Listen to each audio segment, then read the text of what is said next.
Dos fechas son especialmente recordadas en la localidad sevillana de Paradas. Una, la de su patrón, San Eutropi, y otra de memoria trágica, la del 22 de julio de 1975. Ese día, el más caluroso de aquel verano, con 49 grados y ya en la agonía del franquismo, 5 trabajadores de la finca de Los Galindos, a unos 3 kilómetros del pueblo, fueron asesinados. 20 años más tarde, el crimen no ha sido resuelto y su autor o sus autores ya no tendrán que responder ante la ley, porque ayer, tal y como marca la legislación, prescribió el delito. El expediente 2075 del juzgado de Marchena ha quedado definitivamente archivado.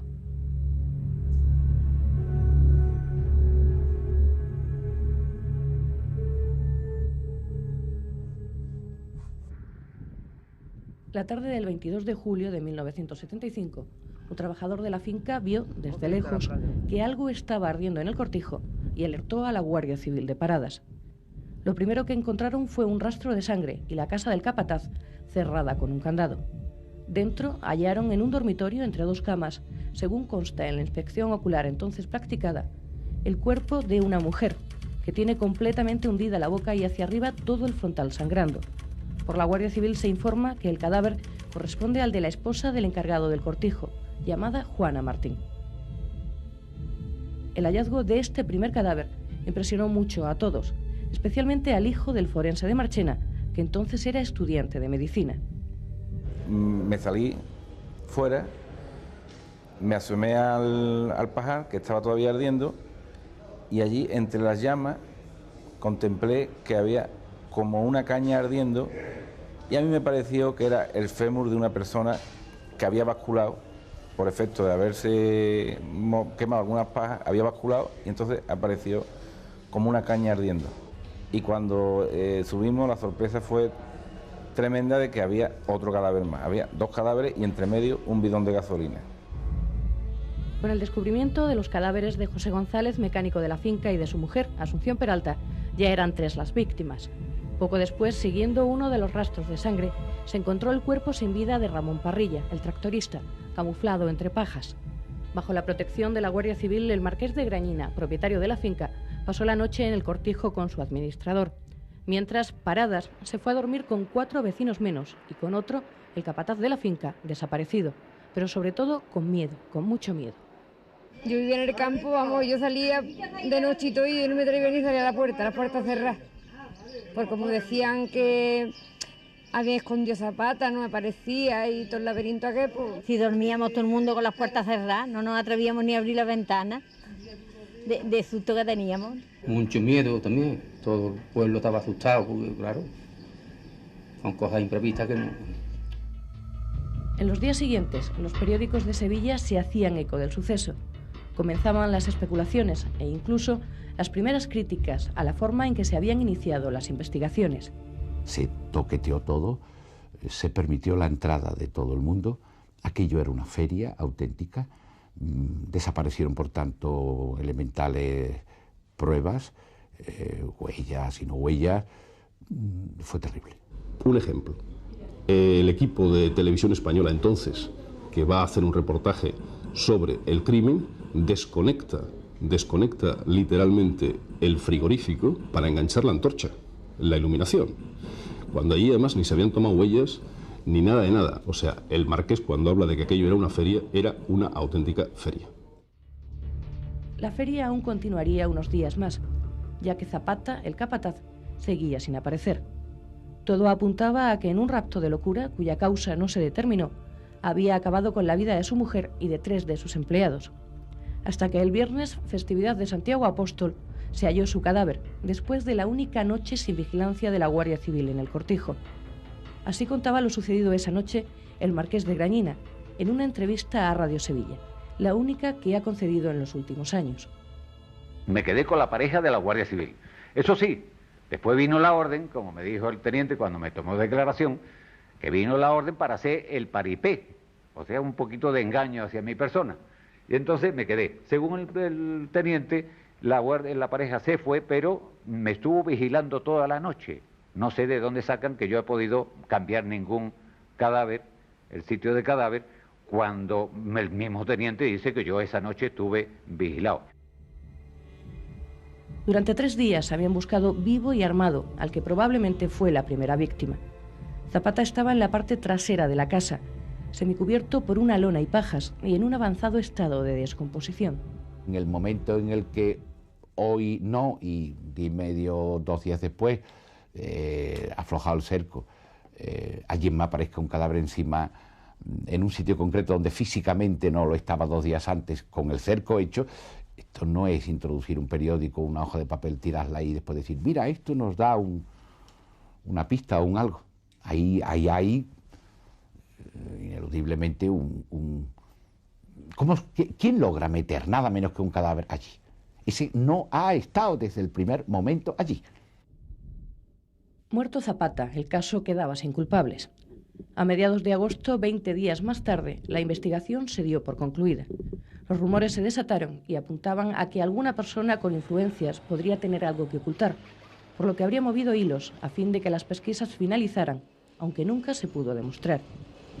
Yo el único testimonio que tengo, y lamento además que la persona a la que me voy a referir ya haya fallecido, hablo del entonces teniente coronel de jefe de la Comandancia de Sevilla, Antonio Cuadri, con el que tuve ocasión de charlar sobre este asunto, y me confesó que efectivamente tuvo determinados toques por parte entonces de las autoridades militares. No olvidemos que algunos de los protagonistas habían tenido vinculaciones con el ejército en tiempo pasado y que entonces recibieron una serie de presiones, de toques, de atención, para que no fuesen excesivamente duros en los interrogatorios. Creo que sí, que hubo presiones. En cualquier caso, las conclusiones a las que se había llegado señalaban a José González, el mecánico, como único autor de todas las muertes. Con una versión un poco menos que del oeste, este hombre mata porque está... le ha sentado mal la actitud que tiene con él Zapata. Lo mata a la mujer, mata al tal Parrilla, porque vea que ya hay unos cadáveres. Se va al pueblo, recoge a su mujer, viene, habría que sacar la escopeta esta que él no sabía ni usar, pero en fin, que le ponen en la mano después, poco menos que por fuera del coche, como si estuviera cabalgando, como si fuera Gary Cooper, llega allí, trae a su mujer, según la policía, para que diga, para que vea que han muerto aquello y que le ayuden a lavar el cadáver. Yo creo que no se puede usar de más absurdo. La explicación no satisfizo a casi nadie, pero al menos acallaba conciencias. Durante 8 años, los padres y hermanos de Pepe González, que recurrieron al abogado Manuel Toro para defender su honor, tuvieron que soportar la carga de ser la familia del asesino. Pero ni esta ni ninguna familia de las víctimas, a pesar del tiempo transcurrido, ha querido hacer declaraciones.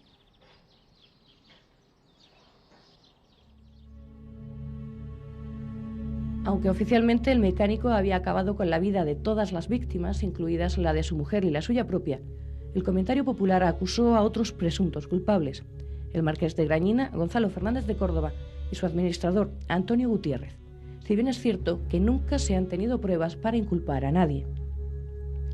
El marqués, que actualmente vive en Jerez y que tampoco quiere hablar de aquel suceso, demostró que el día del crimen se encontraba en Málaga, en el entierro de un familiar. El administrador, ya fallecido, que ese día había estado por la mañana en la finca, no contó más que con su propia palabra para probar que a la hora de los hechos estaba durmiendo la siesta en su casa de Sevilla. Nunca se pudo demostrar lo contrario.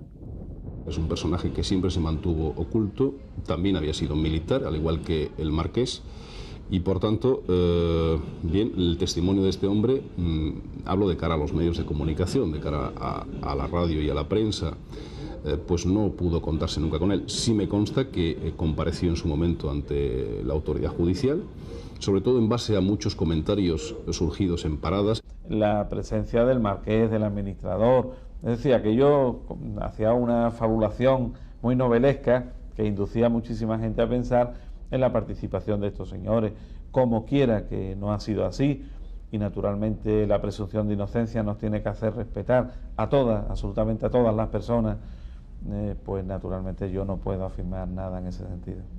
Deseo hablar con los otros que estaban en el asunto. Llamaré al tractorista. Espere. El carácter novelesco del quíntuple crimen hizo que los más de 1000 folios del sumario acabaran resumidos en 3 libros e incluso en una película, además de en cientos de artículos de prensa y programas de radio y televisión.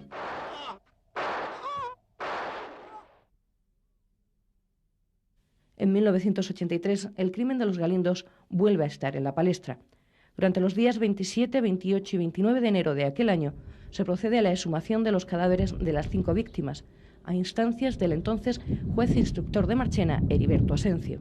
Las diligencias de autopsias que se habían realizado, entendía yo que algunas de ellas podían estar incompletas y entonces quería comprobarlo, como efectivamente ocurrió en el caso de alguna autopsia, como la de González y la mujer, que se encontraban quemados y se hizo una autopsia más a fondo, que fue lo que determinó en definitiva en aquel momento el averiguar que José González no cayó casualmente al fuego ni se suicidó, sino que también fue objeto de una muerte violenta, y porque se demostraba en el hecho de que había trozos de su cuerpo, como los brazos, que se encontraban troceados en trozos pequeños, y que alguien había hecho eso, ¿no? La intención de los criminales, según pudo deducirse, era hacer desaparecer estos 2 cadáveres, de manera que el mecánico y su mujer aparecieran como culpables. Pero el destino quiso que un estudiante los descubriera y que años más tarde un forense aportara datos nuevos sobre los autores del crimen. Se llega a estimar aproximadamente la talla, aunque es un problema que a veces es difícil y con determinado rango de variaciones, porque normalmente son posiciones relativas entre víctima y agresor. Pero sí, por el ángulo de inclinación de determinados golpes se averigua aproximadamente cuál puede ser la talla de los agresores. Las exhumaciones, además de demostrar que Pepe González también fue asesinado, indican que hubo al menos 2 autores detrás de los crímenes, quizá hasta 3. Estas conclusiones no venían sino a corroborar lo que decía un anónimo de los muchos recibidos durante toda la investigación. El escrito, dirigido al alcalde de Paradas meses después de los asesinatos, no se conoció hasta 7 años más tarde, en 1983. La carta, fechada el 18 de febrero de 1976 en Zaragoza, viene firmada por un tal Juan. El anónimo dejaba algunas cuestiones muy claras. Ni José ni Ramón Parrilla fueron asesinos. Todos fueron víctimas, no asesinos. Se preguntará cómo lo sé. Sencillamente porque yo soy el asesino a medias. Aclara el texto que él mató al capataz y su cómplice, cuya identidad no desvela, mató a Juana. Asegura no saber quién mandó venir al joven matrimonio, cuya muerte, en cualquier caso, fue innecesaria, y confiesa haber recibido 10.000 pesetas como pago, tras lo que puso tierra de por medio, porque quien manda, manda.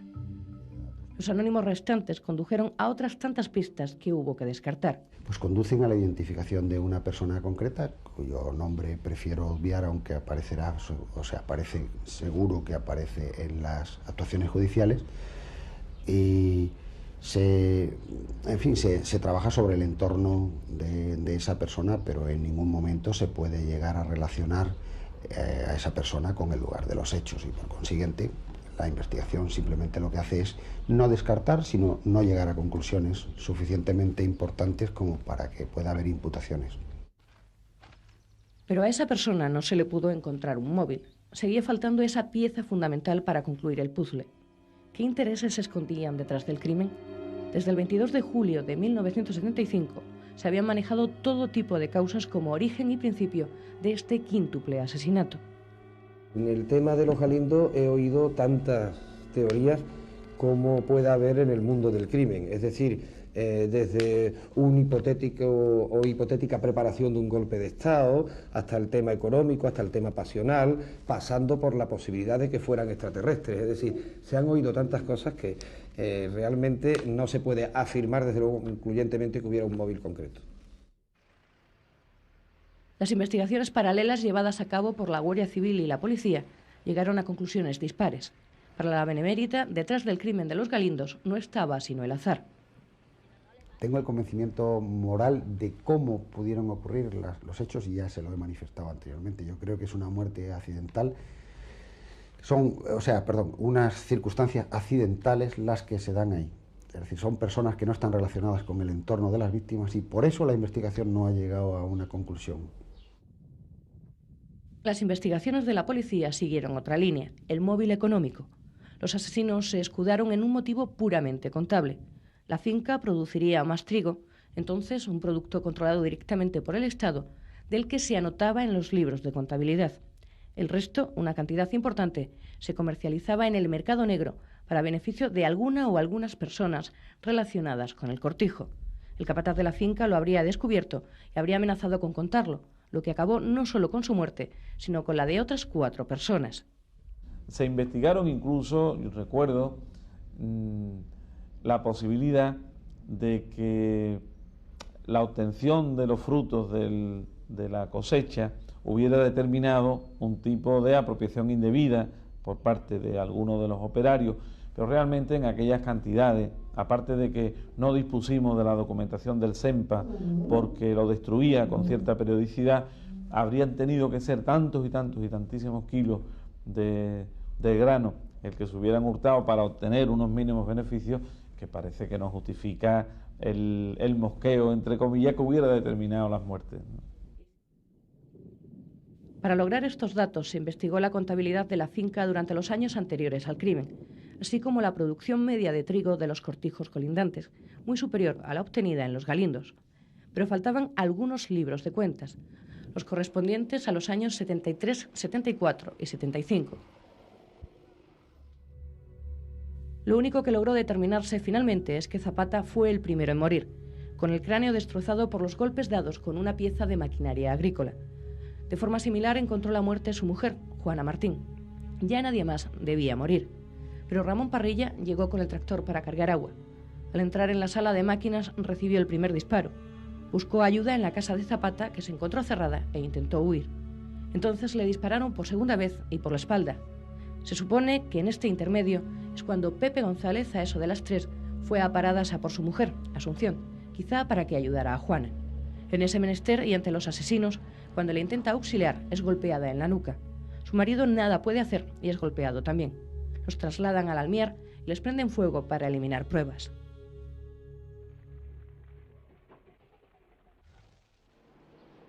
Llegados a este punto, el 24 de mayo de 1989, hace 6 años, la sección tercera de la Audiencia Provincial de Sevilla archivó el expediente 2075, pese al recurso presentado por el abogado de la familia González y a la petición de que se realizaran nuevas pruebas. Pues se da la triste circunstancia de que yo había pedido el detector de mentiras. ¿Para quién? Para la persona que concretamente había dado esa prueba, para que siquiera se le aplicara y de no aplicársele, pudiera tirarse del interrogatorio técnico que se usa en ese tipo de pruebas. Pero aunque hubiera sospechoso, los Galindos ya ha prescrito. La legislación española establece que delitos penados con reclusión mayor prescriben 20 años después de ser cometidos, si no se ha señalado a ningún culpable. Tenemos unas leyes que establecen unos plazos de prescripción, entre otros motivos, porque claro, no puede estar eternamente abierto los casos. Es una garantía jurídica el hecho de que exista la prescripción, y que igual que prescribe un juicio de faltas a los 2 meses, pues también prescriben determinados delitos cuando pasan una serie de años, y que bueno, y que este es el mecanismo normal, y que yo creo que ya hace tiempo que se preveía que los Galindos podía terminar en prescripción. Y así ha terminado, pese a que en los últimos 20 días varios de los investigadores de este asesinato múltiple han intentado realizar nuevas pruebas. En concreto, según ha podido saber los reporteros, se han intentado volver a examinar las armas del crimen en Londres, pero la premura del tiempo y la falta de medios económicos han dificultado estas pesquisas que quizá hubieran evitado la prescripción. Yo todavía sigo soñando con que un mal movimiento de alguien o algo llegue a darnos la clave de este enorme puzzle que tenemos prácticamente hecho y al que nos faltan muy pocas piececitas y desgraciadamente las suficientes como para que no hayamos podido recomponerlo. Un día después de la prescripción, aún continúan sin contestar las principales incógnitas de este crimen tan imperfecto que ha acabado por convertirse en perfecto.